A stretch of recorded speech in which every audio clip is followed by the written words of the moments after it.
আসসালামু আলাইকুম। সকল ছাত্রছাত্রীকে ঈদের শুভেচ্ছা জানাচ্ছি।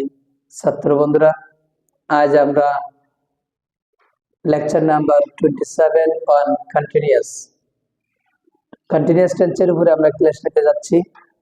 Continuous on, that means present simple, present continuous tense, the verb which is going to be continued in the present time is called present continuous tense. Present continuous tense.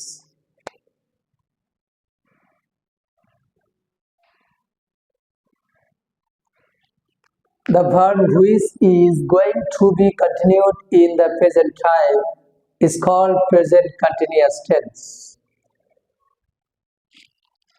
ক্রিয়ার কোনো কাজ বর্তমানে চলছে বোঝায়। ক্রিয়ার কোনো কাজ বর্তমানে চলছে বোঝায়, তাহলে প্রেজেন্ট কন্টিনিউয়াস টেন্স বলে। একইভাবে যদি আমরা কন্টিনিউয়াস টু করতে চাই তখন হবে দ্য ভার্ব ইজ গোয়িং এর জায়গায় হবে was going to be continued in the first time is called past continuous tense.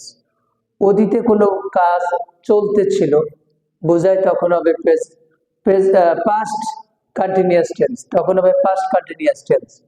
একইভাবে যদি আমরা কন্টিনিউয়াস থ্রি করতে চাই, তার মানে ফিউচার কন্টিনিউয়াস টেন্স করতে চাই, তখন হবে the verb which will be going, the verb which will be going to be continued in the future time is called future continuous tense.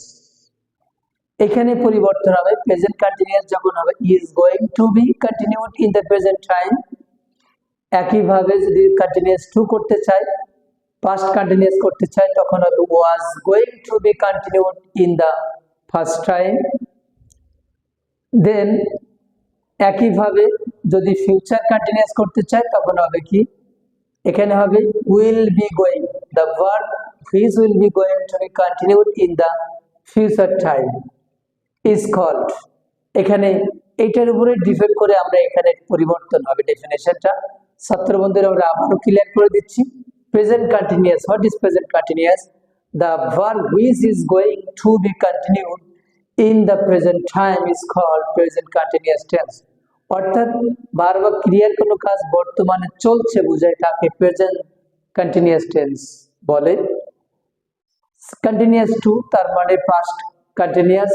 The verb which was going to be continued in the past time is called past continuous tense. অর্থাৎ verb বা ক্রিয়ার কোনো কাজ অতীতে চলতেছিল বোঝায়, অতীতে কোনো কাজ চলছিল বোঝায়, তখন past continuous tense বলে।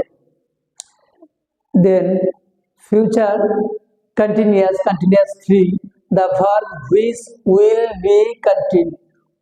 be going, the verb which will be going to be continued in the future time is called future continuous tense. তার মানে ভবিষ্যতে কোনো কাজ চলতে থাকবে বোঝায়, তাহলে ফিউচার কন্টিনিউয়াস টেন্স বলে। স্ট্রাকচার এখানে দেখুন যে subject plus am is are plus be-on plus ing plus object. সাবজেক্টের পরে am is are থেকে একটা হবে, প্লাস ভার্বের সাথে ing যুক্ত করতে হবে, দেন অবজেক্ট বা বাকি অংশ বুঝবে।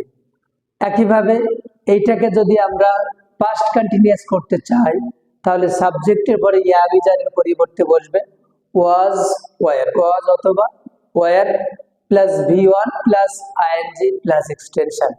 এটাকে যদি আমরা কন্টিনিউয়াস থ্রি করতে চাই, ফিউচার কন্টিনিউয়াস করতে চাই, তাহলে হবে subject plus am is are এর পরিবর্তে হবে will shall be will be, am is are এর পরিবর্তে shall be will be plus be-on plus ing plus extension.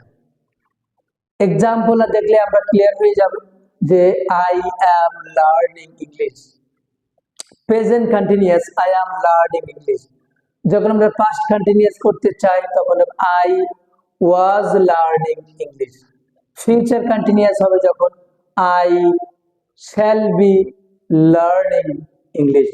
ছাত্র বন্ধুরা, আমরা যদি মুখস্থ না করে যদি আমরা প্রত্যেকটার সাথে যদি আমরা বুঝে বুঝে পরিবর্তন করি, তাহলে আমাদের সহজভাবে মনে রাখতে পারবো এবং সুন্দরভাবে আমাদের টেন্স আয়ত্ত এসে যাবে। ছাত্র বন্ধুরা, আমরা সঠিকভাবে ইংরেজি শেখার জন্য আমাদের সঙ্গেই থাকুন। ভালো থাকুন, সুস্থ থাকুন। আসসালামু আলাইকুম রহমতুল্লাহি ওয়া বারাকাতুহু।